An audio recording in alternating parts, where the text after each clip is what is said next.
Remember all those people who said Russell's return was going to save Doctor Who? I'll take your apologies now, please.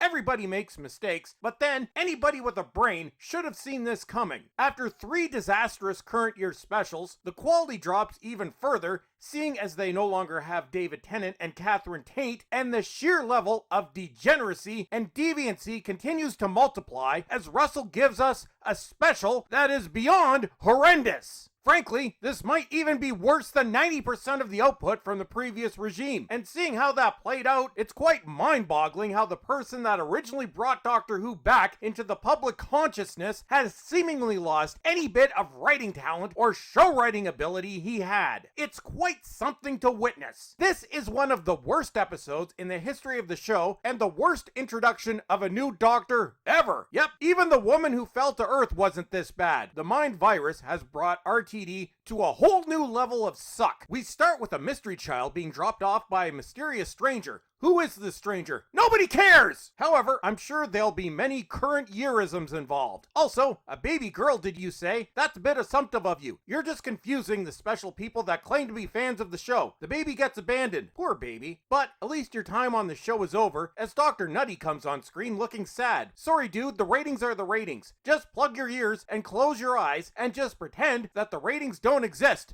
Because they don't! Oh wait, I guess the baby's time on the show isn't over. Poor baby. As we find ourselves in current year, also known as hell. It seems the baby has grown into Princess Zumi the TikToker. I'm just assuming, oh there's that word again, that she's on TikTok because that entire generation has their brainwaves controlled by TikTok. Oh, what a world we live in. What a world indeed. Princess Zumi is trying to find her real parents. Sorry, Princess Zumi, that will have to wait because Russell thinks he can be clever. Nobody will ever learn who your parents are anyway because by the time this plot line is over, nobody will be watching this crap. It's like that saying, if a tree falls in the forest and nobody's there to hear it, did it really make a noise? Or will it just be drowned out by the squawking of RTD's sycophants on Twitter, who will themselves probably have stopped watching by then, even though they'll continue to praise it, cause God help you if you run out of line with these special little people. It's hilarious to watch. Princess Zumi says she was foundled.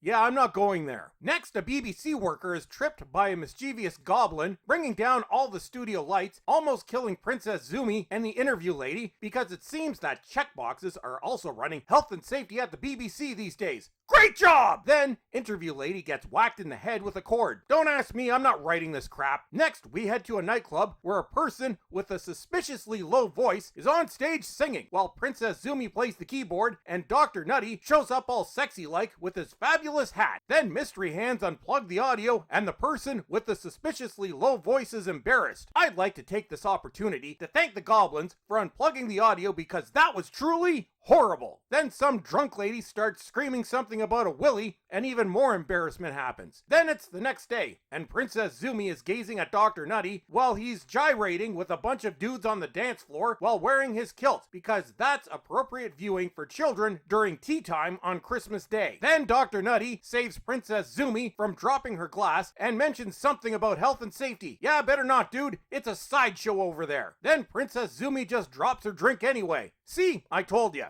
Then Princess Zumi, her friends, and the suspiciously tall person with a deep voice are walking down the street in London, something I've heard you really don't want to do these days, so they jump into a taxi. Then Frosty almost falls on the taxi. Oh no! But luckily, Dr. Nutty took a break from his gyrating to save the day. Then a white male police officer shows up for the sole reason of being portrayed as a buffoon. Then we find out he's straight and is getting married to a woman because Dr. Nutty's new "What the hell is that?" sonic screwdriver just pinged. That's 3 checks against you, dude. Then we're introduced to Mystery Lady. Who is this? I don't care. Mystery Lady is not happy about the police box blocking her view. Yeah, we're not happy to associate the police box with the events of the last 6 years, but it is what it is, I guess. It's Princess Zumi's birthday. Well, happy birthday! This episode still sucks. Then the goblin pokes a hole in her shopping bag and hilarity ensues. Princess Zumi's foster mother is going to be looking after a motherless baby as RTD continues to set up his rather disturbing plot. Foster mom tells Princess Zumi not to lose the baby. Oh, what clear foreshadowing there, Russell. Next, Princess Zumi is sad because interview lady has given up on finding her mystery box parents after only like 3 days of looking. Well, that's not even trying. And it seems interview lady is having bad luck. This state of the show is not bad luck. It did it to itself over the course of several years. Interview lady thinks it was all Princess Zumi's fault. Nah, she's an innocent in all of this. Then, goblins show up to kidnap the motherless baby to give us all a dose of Christmas cheer. Also, foster mom is going to be really mad at you, Princess Zumi, as Princess Zumi gets hissed at and is not impressed. Then Princess Zumi gets carried away by a ladder as Dr. Nutty arrives with his 13th Doctor-inspired costume because they aren't even trying to bring the fans back now. To save the day with his magic gloves as he brings back the Mavity joke because that's never going to get old. And it seems the checkbox effects department hasn't mastered 1990s CGI. Keep trying. You'll get there never. Then, oh, Jesus Christ. The goblins are doing some timey-wimey bad luck nonsense. Yeah, whatever. Then we get a musical number about eating babies. Yeah, this is what the show has degenerated into. A musical number about eating babies on Christmas Day. It seems the motherless baby is lunch. Good Lord! Then we're introduced to the King Goblin, and I'm convinced this must be a hoax. There's no way they're serious. Then Dr. Nutty and Princess Zumi save the motherless baby, and as if the heights of what the hell haven't already been reached, Dr. Nutty and Princess Zumi have a dancing and singing number as the collective jaws of everyone who thought Russell was going to save Doctor Who drop once again to the floor. Then Dr. Nutty and Princess Zumi escape as a record number of viewers suddenly change the channel as we hear a collective "to hell with this." Well, props to you for lasting as long as you did, but don't say I didn't warn you. Then Dr. Nutty hits on Princess Zumi's foster grandmother. Yeah, whatever. Then foster mother comes home and Princess Zumi is mad because her birthday has been a disaster. Well, blame the people behind this mess. Then Russell takes the time to remind us once again that Chibs the Idiot's timeless child nightmare has been canonized. Man, oh man. The hatred this dude has for the real, now former fans is really something to behold.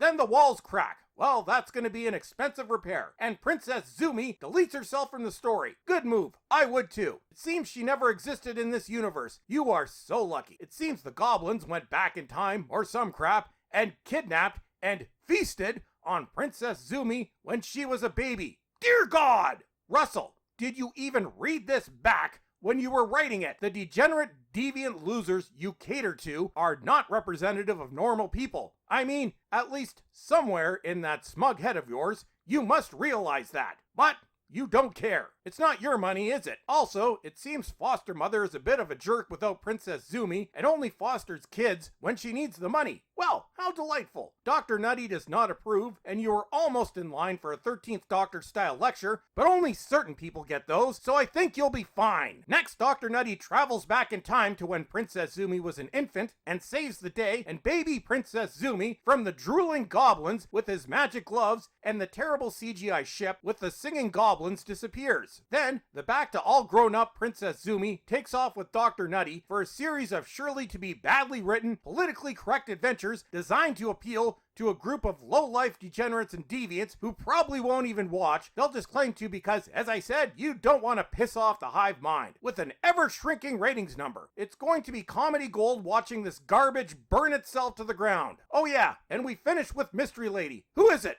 Nobody cares! What a glorious train wreck this episode was. And that's it for today. Follow me on former Twitter, and until next time, suck it!